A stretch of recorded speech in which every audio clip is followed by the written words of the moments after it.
Is that you, Aling Atang? Of course, it's I, Polish boy. Who did you think it was? Carmen Rosales? You didn't like Aling Atang. I had my haircut. Do I look so horrible? Oh, no. You look just wonderful, Aling Atang. For a moment, I thought you were your own daughter. I thought you were Kikay. Oh, you are as sparkle as ever, Tony. But come in. Here, sit down, Tony. How is your mother? Oh, poor mother is terrible homesick for Tondo, Aling Atang. She wants to come back here at once. How long have you been away? Only 3 months. Only 3 months? 3 months is so long for Tondo native to be away from Tondo. My kumare, how bored she must be out there. Well, Aling Atang, you know how it is with engineers. We must go where our jobs call us. But as soon as we finish the bridge in Bulacan, Mother and I coming back here in Tondo. Yes, you must bring her back as soon as possible. We miss her whenever we play Panggigi. That is she miss of all. Now I understand how she feels. Your mother could never approve Shana, Tony. Once a Tondo girl, always a Tondo girl, I always say. But I wonder if that's true after all. Look at my Kikay. She was over there in America for a whole year. And she say that she never felt homesick at all. When did she Kikay's arrive, Aling Atang? Last Monday. I didn't know she had come back from New York until I read about in the newspaper. That girl arrived all last Monday, and look at what happened to me. When she first saw me, she was furious, and she said that I need to complete overhauling. She dragged me off to a beauty salon, and look what she had done to me. My hair is cut, my eyebrows are shaved, my nails are manicured, and whenever I go to market, I must use lipstick and wrap. All my kumares are laughing at me. People must think I have become a loose woman, and at my age too. But what can I do? You know how impossible it is arguing with Kikay, and she say that I must learn how to look and act like an Americana because I have a daughter who has been into America. Dios mío! Do I look like an American? You look just wonderful, Aling Atang. And where is she now? Who? Kikay. Is she at home? Of course, she is at home. She is still sleeping. Still sleeping? She say that in New York people do not wake up before 12 o'clock noon. It's only 10 o'clock now. Besides, she has been very busy. Oy, that life of that girl since she came home. Welcome parties here and welcome parties there. Visitors all day long. That girl has been spinning around like a top. Well, will you just tell her I called? To welcome her at home. Oh, and will you please give her these flowers? But surely, you're not going yet, Tony. Why? You and she grew up together. Sit right down again, Tony. I will go and wake up her. Oh, please don't bother, Aling Atang. I can come back some other time. You wait right there, Tony. She'll be simply delighted to see her old childhood friend. And she'll want to thank you in the person of these flowers. How beautiful they are, Tony. How expensive they must be. Oh, they're nothing at all, Aling Atang. Oh, Tony. Yes, Aling Atang. You mustn't call me Aling Atang. Why not? Kikay doesn't like it. She say, I must tell people to call me Mrs. Mendoza. She say it's a more civilized form of address. So, and especially in front of Kikay, you must call me Mrs. Mendoza. Yes, yes, Mrs. Mendoza. Well, wait just a moment and I will call Kikay. Oh, and Tommy, Yes, Yes, yes, Mrs. Mendoza. You must not call Kikay, Kikay. And what shall I call her? You must call her Francesca. Francesca? Not Francesca, Francesca. But why Francesca? She say that in New York, everybody calls her Francesca. That is how all these Americans in New York pronounce her name. And all she wants everybody her to pronounce it in the same way. She say it sounds so chichi, so Italian. Do you know that many people in New York thought she was an Italian from California? So be sure and remember, do not call her Kikay. She hates that name. Call her Francesca. Yes, Mrs. Mendoza. Now, wait right here while I'll call Francesca. Ay, ay! Dios mío! Never mind, Mrs. Mendoza. I'll answer it. Just tell them to wait, Tony.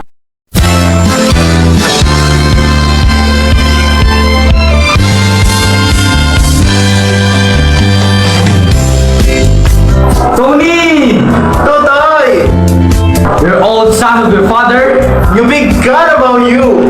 Mayroon ba tayo dyan? You asked me that, and you look like a walking gold mine.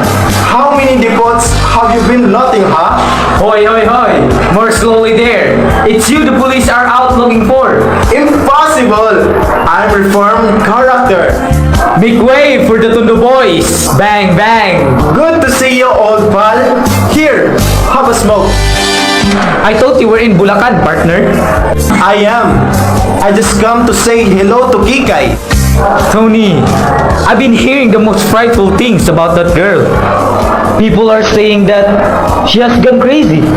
No, she has only gone New York. What was she doing in New York? Studying hair culture and beauty science. She got a diploma. Boy, imagine that. Our dear old Kikay. Pardon me, but she's not Kikay anymore. She is Francesca. Francesca? Miss Tondo have become Miss New York. Our dear old Kikay is now an American. Kikay? An American? Don't make me laugh. Why? I know that girl when she was still stealing rice cakes. Puto kayo dyan! Bili na kayo ng puto! Remember when we pushed here into the canal? She chased us all around the streets. Nako, how that girl could fight. Dear old Kikay. Why? It's Totoy! Nina! My own! And Tony too? What's all this? A Canto Boy reunion? We have come to greet the lady from New York. So have I. Is she at home? Aling Atang is trying to wake her up. Wake her up? She's still dreaming? No, she's awake already. She's changing. Good morning, Nina. Good morning, Totoy. Well, Totoy. Well, Nina. I said good morning. Why are you staring at me like that? Is that you, Aling Atang? Good God! It is Aling Atang. Totoy, Aling Atang now prefers to be called Mrs. Mendoza. Oh, Tony, you are now it's not but Chica who prefers it. She was delighted with these flowers. Tony, she thanks you very much. Nina, if you don't stop gapping at me, I'll pinch you. Why do you used to pinch me, Aling Atang? When I was a little girl. You were a very naughty girl, always fighting with Kikay. You were all very naughty children. This one, especially, always sneaking into our backyard to steal mangoes from our mango tree. Do you still have the mango tree? Yes, it's all out there in the backyard. Come on, Nina! Let's steal their mangoes! You just try. I still run as fast as ever. See, if I don't catch you again and pull your pants off. But I wear suspenders now, Mrs. Mendoza. Oh, you rascal! Come with me to the kitchen. Why? To pull my pants off? No, idiot! I want you to help me to carry something. Ingatang, don't prepare anything for us. We're not visitors and we're not hungry. It's only orange juice, Nina. I was preparing some for Kikay. She takes nothing else in the morning. She say that in New York, nobody eats breakfast. Come along, Totoy. Well, Tony. You shouldn't have come today, Nina. Oh, why not? I haven't talked to Kika yet. You haven't talked to Kika yet? I thought you were going to come here and tell her everything last night. I lose my nerve. I didn't come last night. Oh, Tony! Oh, Tony, use your head, Nina. Who ever heard of a man breaking off his engagement with a girl? It's usual. And, my God, it's not easy. Are you in love with Kika or with me? Of course, I'm in love with you. I'm engaged with you. Yes, and you were engaged to Kika too. But that was years ago. Oh, you wolf! Nina, you know I love you. Only you. How could you have the nerve to propose to me when you were still engaged to Kikay? I wish I had never told you. This is what I told, being honest. Honest? You call yourself honest? Getting me to fall in love with you when you were still engaged to Kikay? I thought I didn't belong to Kika anymore. It was only a secret engagement anyway. I promised to her just before she left for America, and she said we must keep our engagement a secret until she come back. But when she had been there a couple of a month, she stopped answering my letters, so I considered myself a free man again. And you proposed to me, Yes, and then asked me to keep our engagement a secret. because right afterward, I found out that Kikayo was coming back. I'm tired of being secretly engaged to you. What fun is being engaged if you can't tell everybody? Just give me a chance to talk to Kikay and explain everything to her. And you and I will announce our engagement. Well, you better hurry. I'm getting impatient. The trouble is, how can I talk with Kikay now? Why not? Well, you are here, and Totoy is here. You don't expect me to yell Kikay in front of everybody, do you? You want me and Totoy to clear out? No, just give me a chance to be alone with Kikay for a moment. I'll take care of Totoy. That's good. Just leave it to me. Puto kayo dyan! Bili na kayo ng puto! Listen everybody, here comes Kikay, but she prefers to be called Francesca.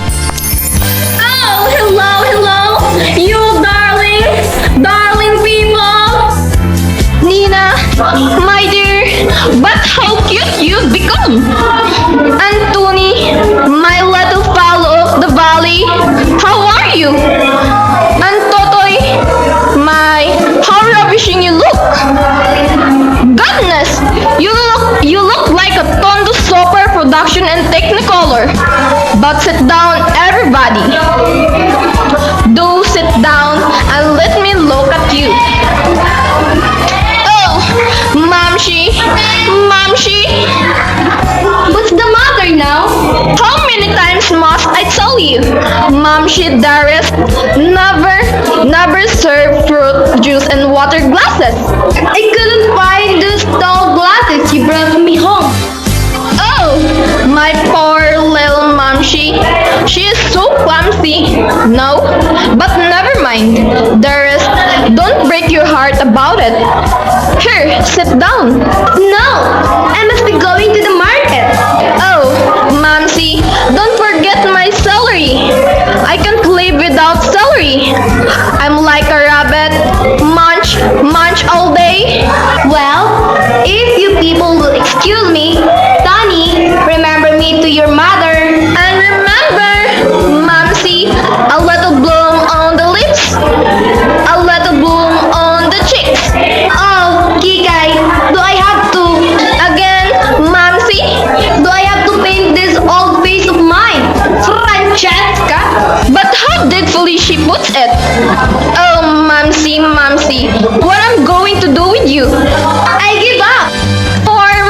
she? She's quite a problem. Oh, does anybody have a light? Merci. I said merci. That means thank you in French. Merci. Tell us about New York.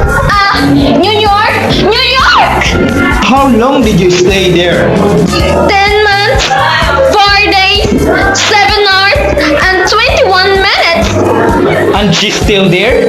In her dreams? Yes, I feel as if I still living there.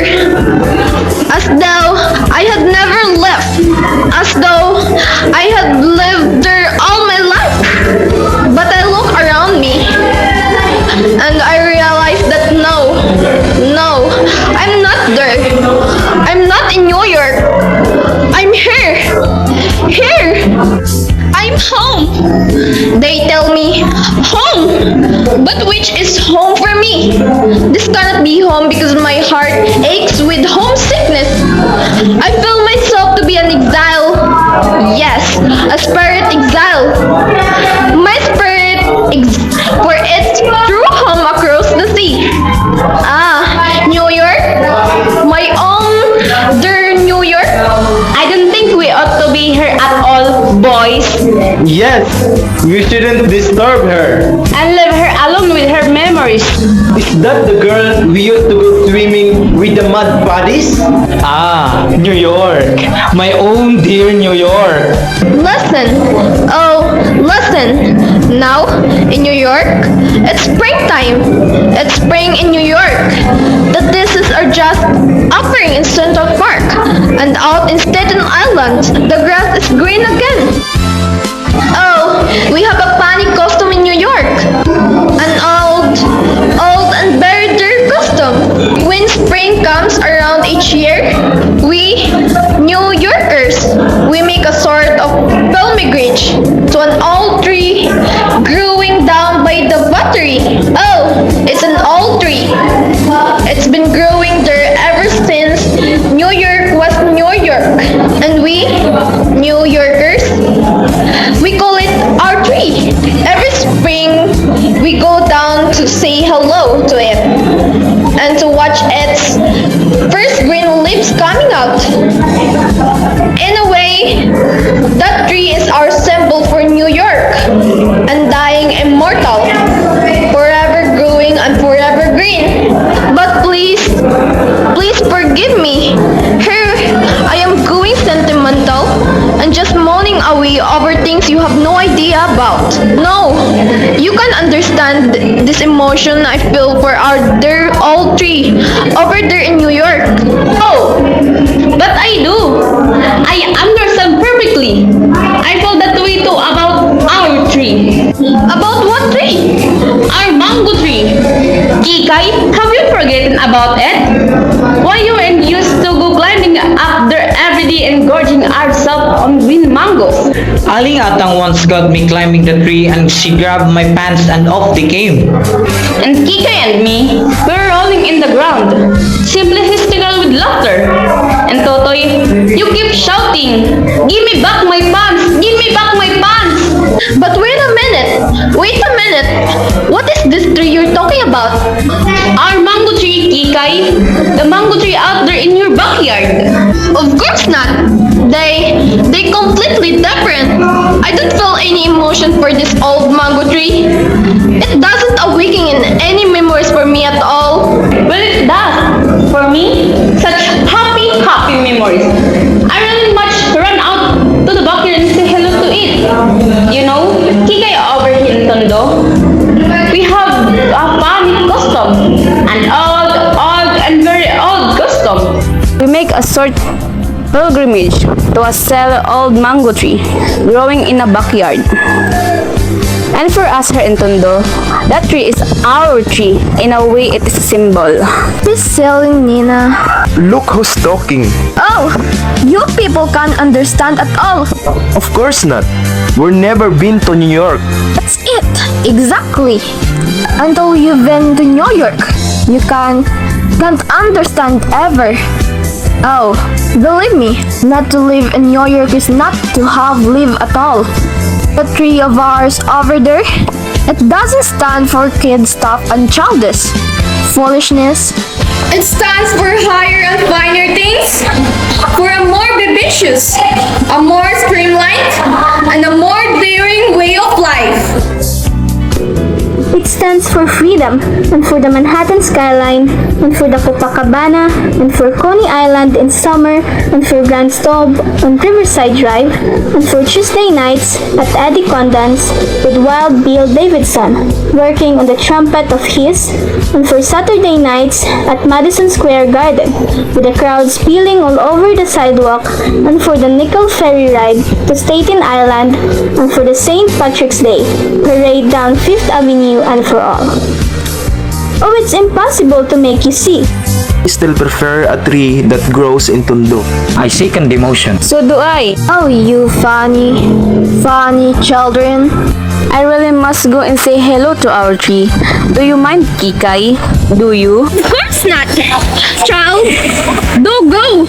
Totoy, you will come with me? No, darling. To the ends of the earth! Just out to our dear little backyard. Oh, the backyard of Tondo. The barong-barongs of Maypaho. The streets of Sibakong. Listen, idiot. Are you coming with me or not? Anywhere, dream girl. Anywhere at all. Apparently, our Totoy still has the most terrific crush on Nina. Do wake up. Tony, what are you looking so merciful about? Kikay, I don't know, just to have begin. Just call me Francesca. A good beginning. There is something I must tell you. Something very important. Oh, Tony, can we just forget all about it? Forget? That's the New York way. Tony, forget. Nothing must ever so serious. Nothing must drag on so long. Tonight, give all your heart. Tomorrow, forget. And when you met again, smile, shake hands, just good sports. That's the New York way, Tony. Forget. Nothing must ever be so serious. Nothing must drag on so long. Tonight, give all your heart. Tomorrow, forget. And when you met again, smile, shake hands, just good sports. What are you talking about? Tony, I was only a child at that time. When? When you and I got engaged, I've changed so much since then, Tony. That was only a year ago. To me, it seems a century. So much has happened to me. I've become a completely different person in just 1 year. After all, what's a year? What's a person? Just relative terms. More can happen to you in just 1 year in New York than in all a lifetime spent anywhere else. Do you know, I feel as if I've always lived in New York. In spirit, I am, and I have always been a native of Manhattan. When I first arrived there, I felt I had come home at last. It's my real home. Oh, listen, last summer, it was really hot. One of the hottest summers we ever had. I'd go riding on one of those double-decker buses just to cool off. And all those people from Kalamazoo and Peoria and other places like that would be wandering around the streets, sightseeing. You know, there I would be on top of this bus looking down at them and feeling very amused at the way they gaped at the skyscrapers and the way they gaped at the shop windows. But I'd be feeling very proud too, because it was my city they were admiring, and I'd feel rather sorry for them living out in the sticks. Listen, I don't want to talk about New York. I want to talk about our engagement.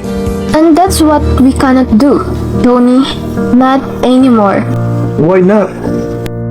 Tony, you got engaged to a girl named Kikay. Well, that girl doesn't exist anymore. She's dead. The person you see before me is Francesca. Don't you see, Tony? I'm a stranger to you. We don't speak the same language. And I feel so much older than you. I'm a woman of the world. You are only a boy. I hate to hurt you, Tony, but surely you see that there can between us would be stark misunderstanding. Imagine a New Yorker marrying a Tondo boy. Now, look here. I'm sorry if I've hurt you, Tony, but I wanted you to realize how ridiculous it would be to think that I could be still engaged to you. I'm not going to sit here and be insulted. Tony, hush! Don't shout! Don't lose your temper. It's so uncivilized. People in New York don't lose their temper.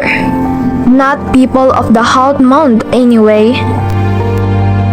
What do you want me to do? Smile and say thank you for slapping my face? Tony, be a sport. Let's smile and shake hands and be just friends. Huh? Be brave? Yes, Tony. Be a sport. Let's smile and shake hands and be just friends, huh? Be brave. Tony, forget. It's the New York way. Find another girl. There are other girls and the Esthers. As they say in Brooklyn, you'll find somebody else. Someone more proper for you. If you weren't a woman, Hold it, Tony! You must never hit a woman! What's all this? Nothing at all. What were you two quarreling about? We were not quarreling.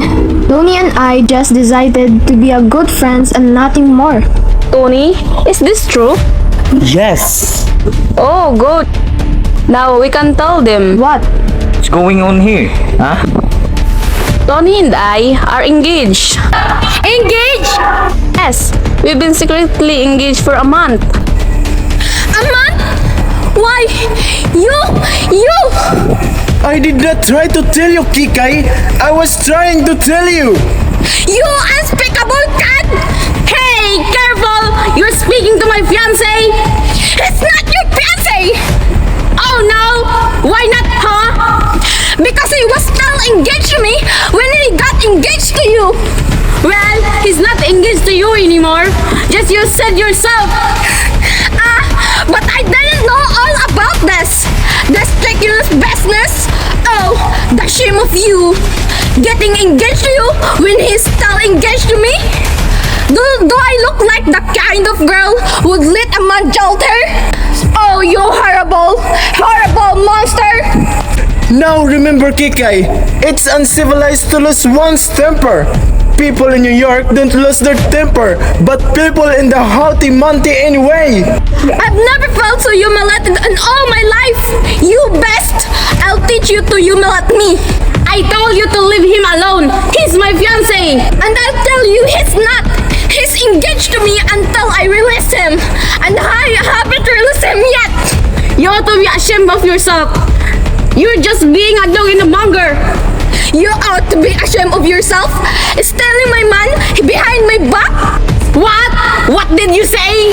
Totoy, pull them apart. You keep out of this or I'll knock your head off. Nako, lumabas din ang pagkatundo. Shameless hussy! Man-eater!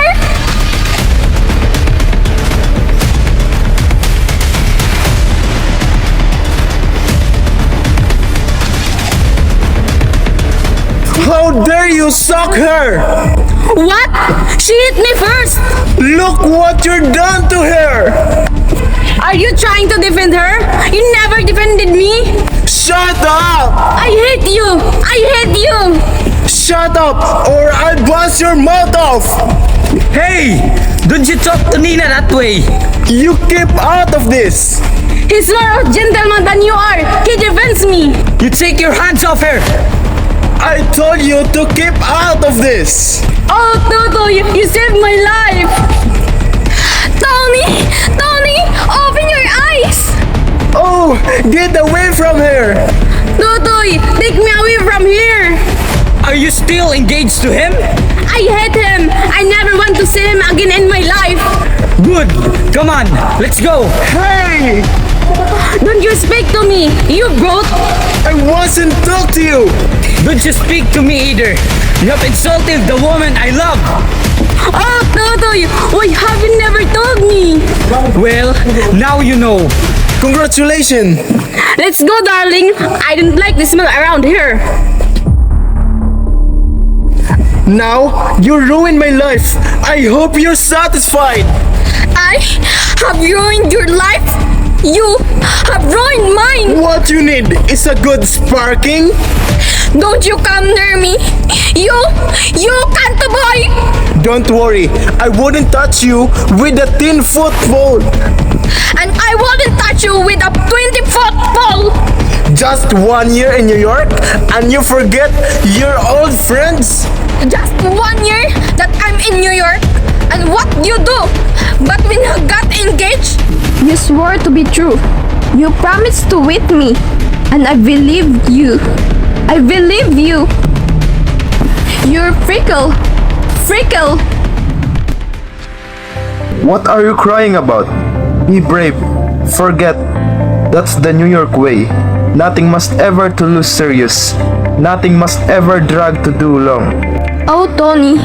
I've been such a fool. I'm sorry, Tony. Well, I'm not. I'm glad I found out what kind of person you are. Tony, you're wrong. You're wrong. I'm not that kind of person at all. Oh, person? It's just a relative term, huh? Tony, that was Francesca saying all those silly things. But Francesca exists no more. Tony, the girl standing before you is Kikay. That silly dress? It's true, Tony. I'm Kikay. Remember me? We used to go swimming together when we were kids. I'm come back, Tony. If I were right, I was engaged to a girl named Kikay. And you're still engaged to her, Tony. Welcome home, Kikay. How was the trip? Horrible. I couldn't wait to get back. Like in New York? Give me time to anytime. Why didn't you answer my letters? Francesca wouldn't let me write, Tony. That misty girl? I'm glad she's dead. Francesca, oh, Tony, are you still here? Don't be angry, but I couldn't live without it. That was Francesca, Aling Atang, and Francesca is dead. The girl standing before you is Kikay. But Kikay is Francesca. Oh no, Inay. I'm not Francesca. I'm Kikay. I give up. Sorry, darling. May I have this with you, partner? Delighted, madam.